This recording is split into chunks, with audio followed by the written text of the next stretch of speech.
Crazy Horse was an Oglala Sioux warrior chief, potanka, and is considered the greatest American Indian cavalry tactician who ever lived. The child who was to become Crazy Horse was born near Rapid Creek, Dakota Territory in 1840, the son of an Oglala holy man named Crazy Horse, Tatanka Yotanka, and a woman from the Brule division of the Sioux Nation. During his early years, the boy was known as Curly, but after taking part in a raid on an Omaha village, he was given the name His Horse Looking. Crazy Horse lived in a Lakota camp in present-day Wyoming with his younger half-brother, Little Hawk. In 1854, the camp was entered by Lieutenant John Lawrence Grattan and 29 other U.S. troopers who intended to arrest an American Indian man for having stolen a cow. The cow had wandered into the camp, and after a short time, someone butchered it and passed the meat out among the people. When the soldiers fatally shot Chief Conquering Bear, the Lakota returned fire, killing all 30 soldiers and a civilian interpreter in what was later called the Grattan Fight.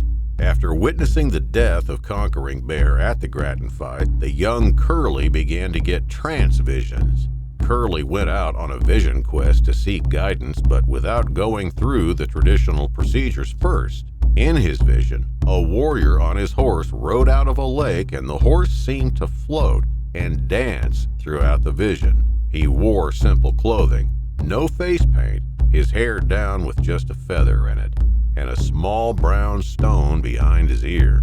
Bullets and arrows flew around him as he charged forward, but neither he nor his horse were hit. A thunderstorm came over the warrior, and his people grabbed hold of his arms, trying to hold him back. The warrior broke their hold, and then lightning struck him, leaving a lightning symbol on his cheek, and white marks like hailstones appeared on his body. The warrior told Curly that as long as he dressed modestly, his tribesmen did not touch him, and he did not take any scalps or war trophies, then he would not be harmed in battle. As the vision ended, he heard a red-tailed hawk shrieking off in the distance. Curly's father later interpreted the vision and said that the warrior was going to be him. The lightning bolt on his cheek and the hailstones on his body were to become his war paint. Curly was to follow the warrior's role, to dress modestly, and to do as the warrior's prophecy said, so he would be unharmed in battle. Curly took his father's name, and his father changed his own name to Worm. For the most part, the vision was true, and Crazy Horse was rarely harmed in battle, except for when he was struck by an arrow after taking 2 enemy scalps.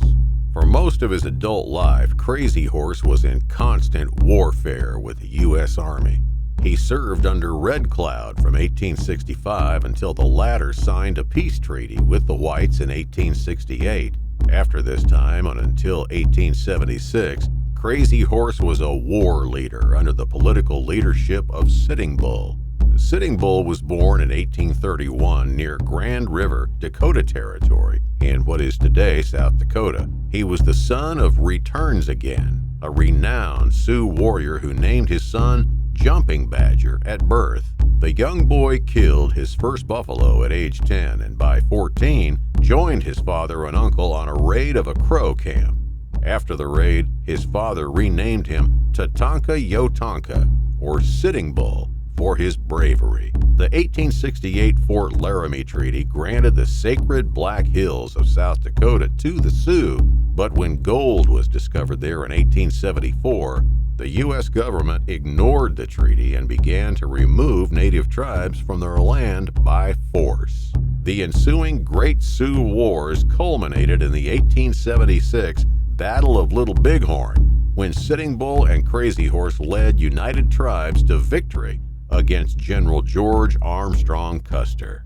In 1877, Crazy Horse's wife was suffering from advanced tuberculosis, and in August, he requested permission to take her to the Spotted Trail Agency, where medical treatment was available. They refused, so he left the Red Cloud Agency with his wife and safely got her to the Spotted Trail Agency, but was arrested by Indian police and taken to Fort Robinson. On seeing the barred cells at the fort, Crazy Horse is reported to have pulled out a knife and was bayoneted by an infantry captain named Kennington while restrained. On September 5, 1877, Crazy Horse died. Sitting Bull would later be killed in 1890. Sitting Bull was buried at Fort Yates Military Cemetery in North Dakota by the Army. In 1953, family members exhumed what they thought was Sitting Bull's grave and reburied the bones they found near Mobridge, South Dakota, overlooking the Missouri River.